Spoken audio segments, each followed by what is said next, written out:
अयोध्या में भगवान श्री राम के भव्य मंदिर की प्राण प्रतिष्ठा कार्यक्रम होता, उससे पहले ही देश के विपक्ष ने हो हल्ला खड़ा कर दिया। और तब जब माहौल को काफी गर्म करने लगे, तब विवश होकर भारत के प्रधानमंत्री नरेंद्र मोदी ने एक और शपथ ले ली। प्राण प्रतिष्ठा से पहले नरेंद्र मोदी का क्या है प्रण, इस कार्यक्रम को जरूर देखिए। घर घर का श्रृंगार, प्रेम सनातन। सियावर रामचंद्र की जय, सियावर रामचंद्र की जय। मेरे प्यारे देशवासियों, राम राम। जीवन के कुछ क्षण ईश्वरीय आशीर्वाद की वजह से ही यथार्थ में बदलते हैं।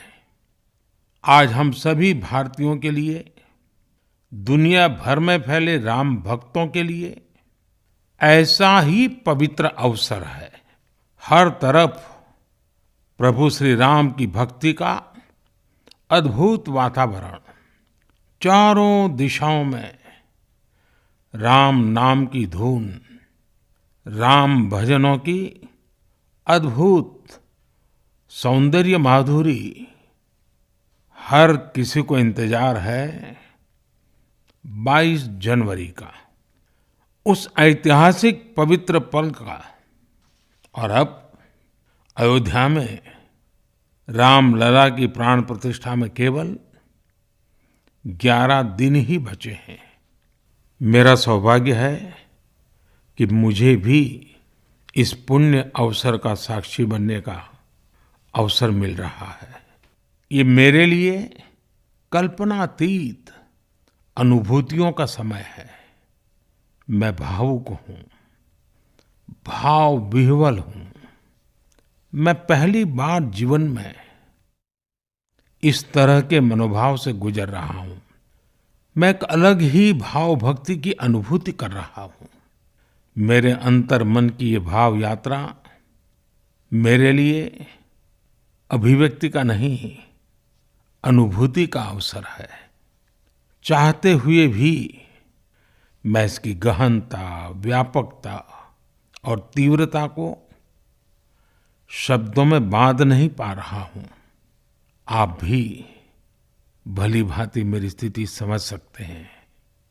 जिस स्वप्न को अनेकों पीढ़ियों ने वर्षों तक एक संकल्प की तरह अपने हृदय में जिया, मुझे उसकी सिद्धि के समय उपस्थित होने का सौभाग्य मिला है। प्रभु ने मुझे सभी भारतवासियों का प्रतिनिधित्व करने का निमित्त बनाया है। निमित्त मात्रम भव सव्यसाचिन, ये एक बहुत बड़ी जिम्मेदारी है। जैसा हमारे शास्त्रों में भी कहा गया है, हमें ईश्वर के यज्ञ के लिए, आराधना के लिए स्वयं में भी दैवीय चेतना जागृत करनी होती है। इसके लिए शास्त्रों में व्रत और कठोर नियम बताए गए हैं, जिन्हें प्राण प्रतिष्ठा से पहले पालन करना होता है। इसलिए आध्यात्मिक यात्रा की कुछ तपस्वी आत्माओं और महापुरुषों से मुझे जो मार्गदर्शन मिला, उन्होंने जो यम नियम सुझाए हैं, उसके अनुसार मैं आज से 11 दिन का विशेष अनुष्ठान आरंभ कर रहा हूं।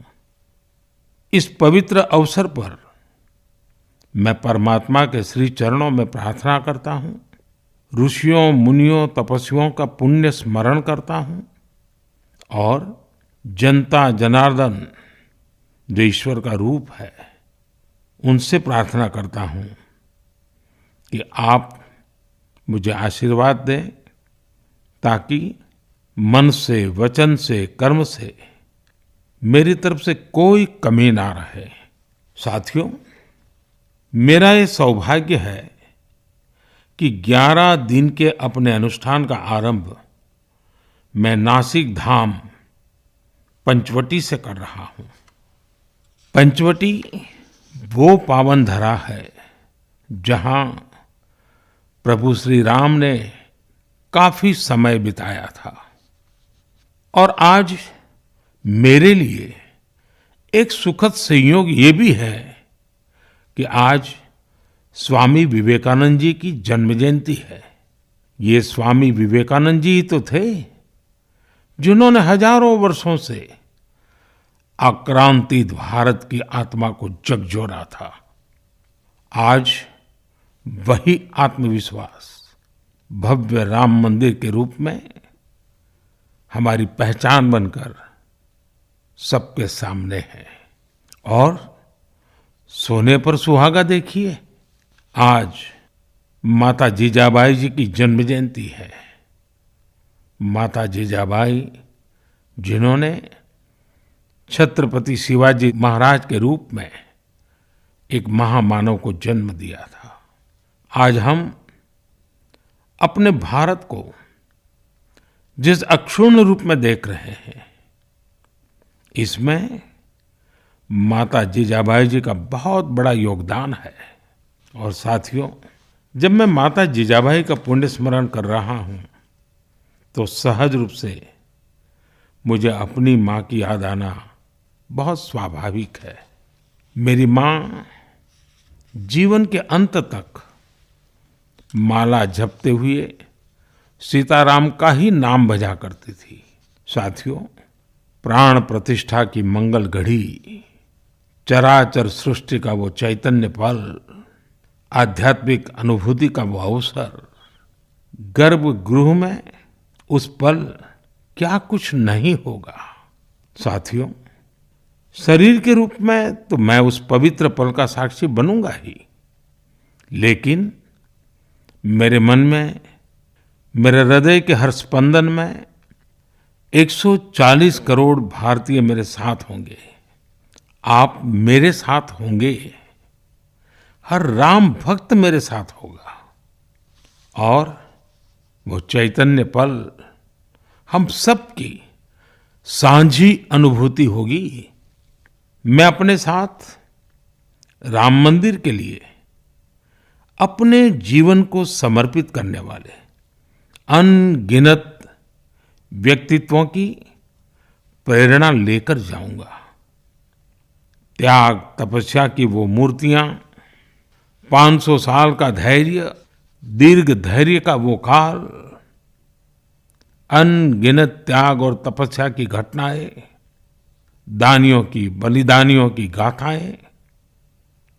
कितने ही लोग हैं जिनके नाम तक कोई नहीं जानता, लेकिन जिनके जीवन का एकमात्र ध्येय रहा है भव्य राम मंदिर का निर्माण। ऐसे असंख्य लोगों की स्मृतियां मेरे साथ होगी। जब 140 करोड़ देशवासी उस पल में मन से मेरे साथ जुड़ जाएंगे और जब मैं आपकी ऊर्जा को साथ लेकर गर्भगृह में प्रवेश करूंगा तो मुझे भी एहसास होगा कि मैं अकेला नहीं, आप सब भी मेरे साथ हैं। साथियों, ये 11 दिन व्यक्तिगत रूप से मेरे यम नियम तो है ही, लेकिन मेरे भाव विश्व में आप सब समाहित है। मेरी प्रार्थना है कि आप भी मन से मेरे साथ जुड़े रहें। रामलला के चरणों में मैं आपके भावों को भी उसी भाव से अर्पित करूंगा जो भाव मेरे भीतर उमड़ रहे हैं। साथियों, हम सब इस सत्य को जानते हैं कि ईश्वर निराकार है, लेकिन ईश्वर साकार रूप में भी हमारी आध्यात्मिक यात्रा को बल देते हैं। जनता जनार्दन में ईश्वर का रूप होता है। ये मैंने साक्षात देखा है, महसूस किया है। लेकिन जब ईश्वर रूपी वही जनता शब्दों में अपनी भावनाएं प्रकट करती है, आशीर्वाद देती है, तो मुझ में भी नई ऊर्जा का संचार होता है। आज मुझे आपके आशीर्वाद की आवश्यकता है। इसलिए मेरी प्रार्थना है कि शब्दों में, लिखित में अपनी भावनाएं जरूर प्रकट करें, मुझे आशीर्वाद जरूर दें। आपके आशीर्वाद का एक एक शब्द मेरे लिए शब्द नहीं, मंत्र है। मंत्र की शक्ति के तौर पर वो अवश्य काम करेगा। आप अपने शब्दों को, अपने भावों को नमो ऐप के माध्यम से सीधे मुझ तक पहुंचा सकते हैं। आइए हम सब प्रभु श्री राम की भक्ति में डूब जाएं। इसी भाव के साथ आप सभी राम भक्तों को कोटि कोटि नमन। जय सिया राम, जय सिया राम, जय सिया राम।